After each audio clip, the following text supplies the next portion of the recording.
Thank you very much, Linda. Thank you, Tim, Jason, Ollie, for setting this up. And I'd say I'm really excited to be here tonight talking to you. This is a place I've spent many an hour over the course of my lifetime.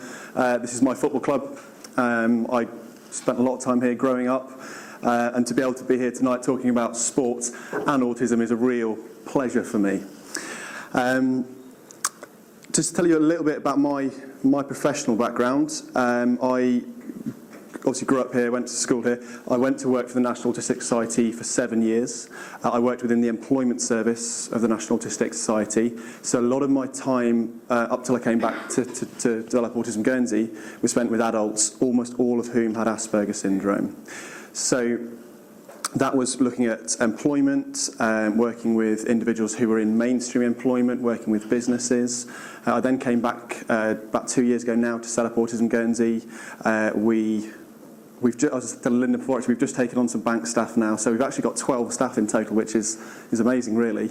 And we run a number of services. We run a befriending service for adults, that's joint with MenCap.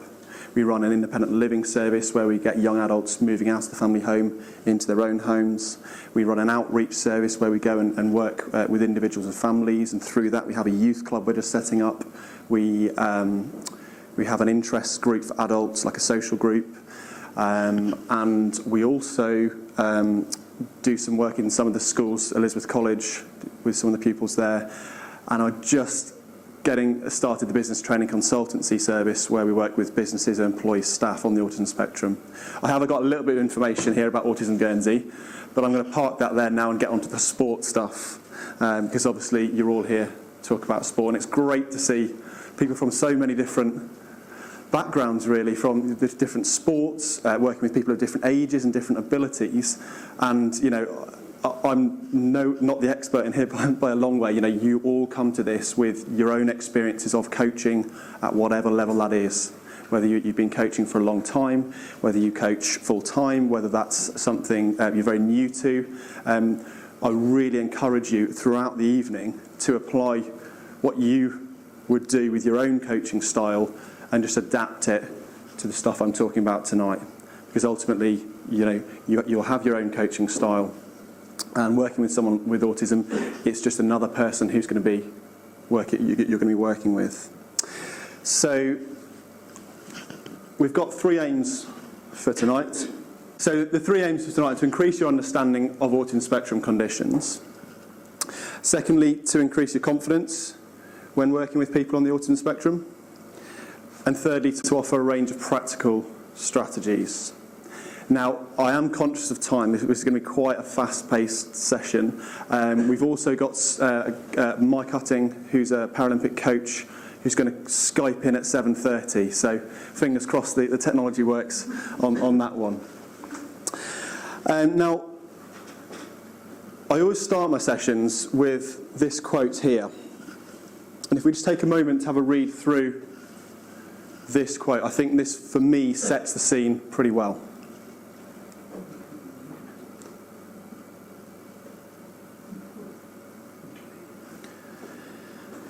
Now, for individuals who I work with day in, day out, individuals on the autism spectrum, that last bit there, the weirdest, most puzzling tribe of all, is right here on our doorstep. And I think that's a pretty apt description for a lot of people I work with, because life is quite puzzling. And if you think about even down to the messages that we give in day-to-day life, it's very rare that we actually say exactly what we mean. And it's very rare that we're very literal in our communication. And that can be really confusing for people on the autism spectrum. So, I could cite many examples, but maybe something like we've got a bar here at the back. Now, when you go to the bar there, you're going to be applying the context of a bar that you've been in anywhere. Now, at a bar, you don't queue up one behind the other. Whereas if you go to maybe Co-op across the road and you're at the till, you're going to queue up one behind the other there. Now, no one ever teaches us that kind of stuff. That's the kind of stuff we're supposed to be able to just pick up naturally. Equally, I do a lot of training sessions, and we set the chairs out before the session, and almost always people will come and sit where the chairs are. No one, for example, came and sat on this chair here. Now, again, we never told you that, but that's applying the social context to a setting. And that's the kind of stuff which, for a lot of people I work with, that can be quite difficult. What are autism spectrum conditions? Autism spectrum conditions are lifelong developmental conditions. Effectively, it affects the way the brain develops and works. Okay? I don't think of it as a negative thing. For me personally, I really like the term diffability, different abilities. And as we'll see today, as we go through this session, that when you use the individual's strengths, just like any athlete that you're working with, you can find real talents there, real abilities there. But so often in life, and unfortunately in my view, so often in life people I work with get pulled down, get told off for doing things which actually are quite normal to that individual and are not bothering anyone else. So we're talking about lifelong developmental conditions. We don't know the causes of autism. There's a lot of research, there's a lot of speculation, shall we say. But the two key areas that we believe play a part are environmental factors and genetic factors. And I could talk at length about research and things, but I won't do that this evening. What we do know is that individuals will be affected in three key areas. So we're talking about difficulties around social communication, around social interaction, and around social imagination. So those are the three key areas that anyone across the autism spectrum will likely have differences in, shall we say.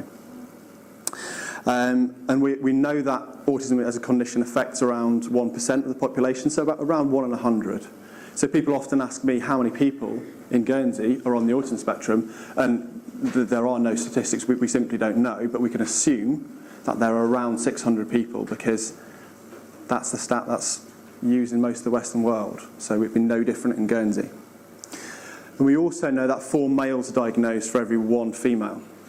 So in your coaching, you're likely to see more males than females on the autism spectrum. But again, obviously that depends on the context in which you're coaching. You may be coaching a female team, you may be coaching a male team, you may be coaching a mixed sex team. I coach up here, I coach minis up here, and I know we've got very few females within within the mini section anyway. So, in my coaching with my under 8s, it's more likely, obviously, I'd be working with males. Now, this next diagram, I really like this as quite a simple way to describe this autism spectrum. I don't like to get bogged down in technical details, in terminology, because ultimately I think that takes us away from the individual that we will be working with. So I like this as a simple illustration of this broad autism spectrum. So on the left-hand side there, we've got Asperger's syndrome. On the right-hand side, we've got classic autism. It's a condition which affects people in hugely different ways. From individuals who would need very high levels of care and support throughout their life, through to individuals who need relatively little or no specialist support, and anything in between. So I think, if you're working with someone who has a diagnosis, who tells you they're on the autism spectrum, that's going to tell you very little. You need to know the individual and what works for the individual and what doesn't work for the individual. And in doing that, you're going to have to be working with the individual. You're going to have to be learning from those people around the individual who know them very well. That way you'll get to know what works for that person or what doesn't. So I've talked through the 3 key areas there: the social communication, the social interaction, and the social imagination. But there are some related issues which are relevant. So sensory sensitivities is a common issue with people on the autism spectrum. So if you think about even in a room like this, the fan, I'm not sure what's probably the fridge actually, I would say. Can anyone hear the fridge there? Now, literally until I started that sentence, I hadn't heard that fridge. I was listening, I was trying to find something that I could listen out for. Now I've heard that fridge, I'm pretty darn sure that in about 30 seconds I literally won't be able to hear that fridge again, because my sensory processing abilities will just filter out that noise. It will go into my subconscious and I won't be conscious of it. For a lot of people on the autism spectrum, that filtering process can be a lot more difficult. So that's why you might see someone, with hands over their ears, or shying away from light and avoiding sensory input. That's why you also may see someone who's more of a flapper and is seeking sensory input. So the relevance of that, obviously, in a coaching context, I'll come on to later, because I've got the strategies that I'll work through. But be aware that sensory inputs, and that could be touch, that could be noise, that could be light, that may have a heightened effect on that individual. The other issue is context blindness. Now, context blindness is a term that Peter Vermeulen, a researcher in Belgium, has coined. And essentially what we're talking about there is the context of any given situation may be difficult for someone on the autism spectrum. Someone might not understand the context and might need a greater explanation of the context. So, unsurprisingly, St Martin's Football Club is very similar to a lot of sports clubs. It has the paraphernalia. It's got some trophies at the back, not as many as we'd like, but we've got the pictures and the records there. We've got the big room. We've got the bar. We've got changing rooms through there. The office through there. The toilets. So even before you came into this room tonight, you probably had a reasonable expectation of what you would walk into, okay? Someone on the autism spectrum may not have applied that going to Sylvans or going to Valrec or going to the hockey club to coming to this room tonight. Therefore, when that person walks in this room tonight, there may have been a lot of new stuff there which that person may need to process. So when we're talking about context, it's really important that in your coaching situations, that individual on the autism spectrum is understanding the context of that exercise, why you're asking that person to do a certain drill, and how that then relates to the game. Because if that person doesn't understand it, it'll make it quite difficult for that person to engage in that activity. Heightened anxieties are very, very common. I think the world is actually quite a scary place for a lot of people I work with, sadly, in a lot of instances, because the world changes. We talked about the sensory, talked about the difficulties with social communication, etc. Therefore, it's quite common for an individual who's coming into your coaching session on the autism spectrum to already have a heightened level of anxiety. So you may have to work harder to reduce those anxiety levels before actually that individual will be able to engage in the activity there. And in the coaching strategies, we can go through a couple of examples of how to do that. Dietary issues are quite common. Issues with motor coordination. Now, that's one which can be quite relevant. That quite a lot of people on the autism spectrum will have difficulties with motor coordination, and that's where actually playing sport can improve the motor coordination in a lot of cases. But it's something to be aware of, and that person may have to work harder to learn that skill, to develop that skill. It may take longer. It's a developmental condition. But that person, there's no reason why that person can't necessarily get there if it's the right task for that person. Max? That's my question. Yeah. Good. Must have thought ahead for it. Epilepsy is more common in the autistic population, as is conditions like OCD, ADHD, obsessive compulsive disorder, and attention deficit hyperactivity disorder. Now, I really enjoyed preparing for this session because I do a lot of sessions which are quite similar, whereas today I've got a really different audience, and it was fantastic. So I did a lot of research in terms of preparing for this, and I tried to find if there's much research, and I mean academic research, in autism and sport, and there's hardly anything. I could come across hardly anything. Where I found the most academic research, there's a few papers on martial arts, karate. Now, whether that indicates that martial arts or karate are best for people on the autism spectrum, I'm not so sure. Generally, in research terms, once one paper gets done, that then will lead to other papers. But like I say, there's a real lack of proper research into autism and sport. But from the research findings that from the papers that I did find, it showed things like decreases in stereotypic behaviour, increased group play, increased ability to work within the group, improvements in speech, improved attention. I think individual sports are going to be more popular than team sports for people on the autism spectrum. I think if we were able to go through and work out where these individuals are, because there will be people, I'm pretty sure within most of your clubs you will have people on the autism spectrum, whether that person's diagnosed or not. I would expect to see more within individual sports. Team sports are much more social.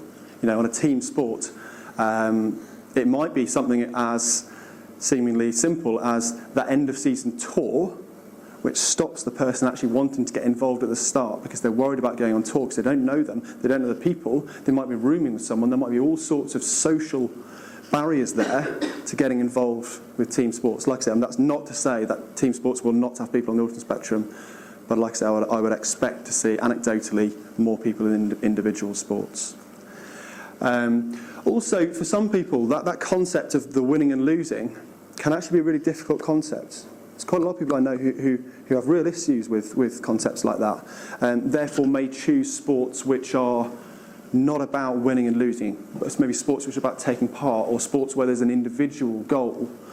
Long distance running, for example, I may set my PB as I want to do a marathon in 3.5 hours, 4 hours, and if you go to something like the London Marathon, there's people with all sorts of personal goals, but it's a mass participation and it's there for everyone.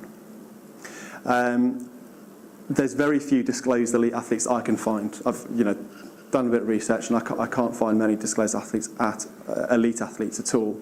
But I would hazard a guess that there are any number of elite athletes who are on the autism spectrum. It's a pure guess, it's speculation, but I would say so. Then I looked through all the sports in Guernsey, and you'll probably find it difficult to read this, but great website there, Sports Commission, and there's, Ollie, you could probably tell me how many sports on the list? 49. 49 sports. So,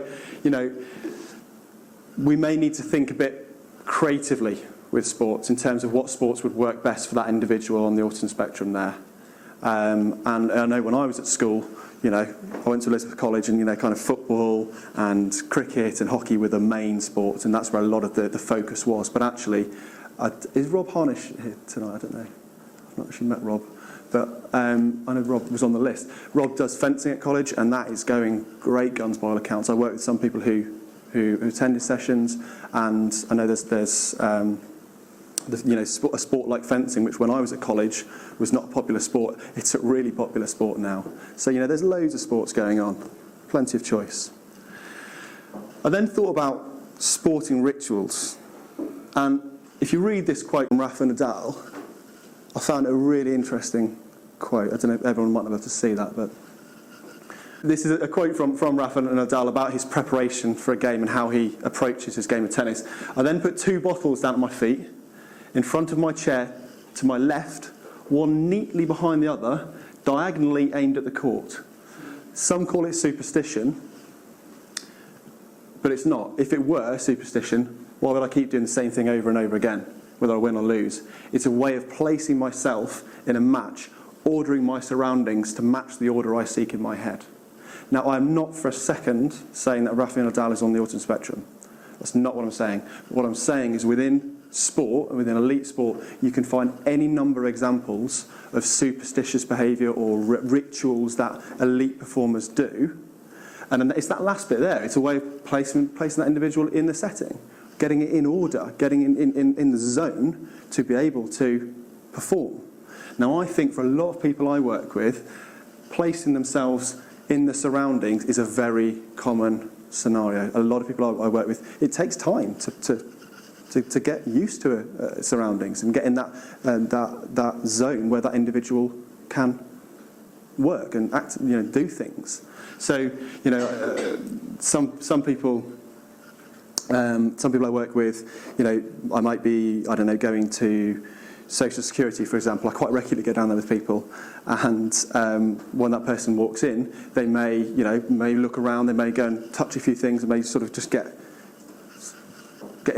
ready to see the people there. Others may look at that and go, what on earth are they doing? But actually, there's a real reason behind it.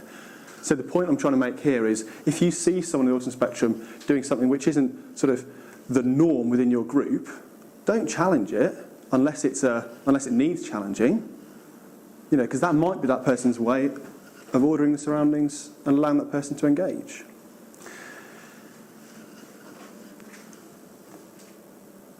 So I tried to think of a way of sort of almost distilling down. You know, autism is a big subject. It's a very broad spectrum. You could be working with any number of individuals, any number of needs and abilities. So these are just 5 key things that I picked out that I would recommend that you just bear in mind when you're working with athletes on the autism spectrum. So first of all, you have your own coaching style, as I said at the start there, yeah. And funny enough, I was in a meeting with someone recently. We were talking about charities, and this person said that she's worked with lots of business people who are quite successful in the business.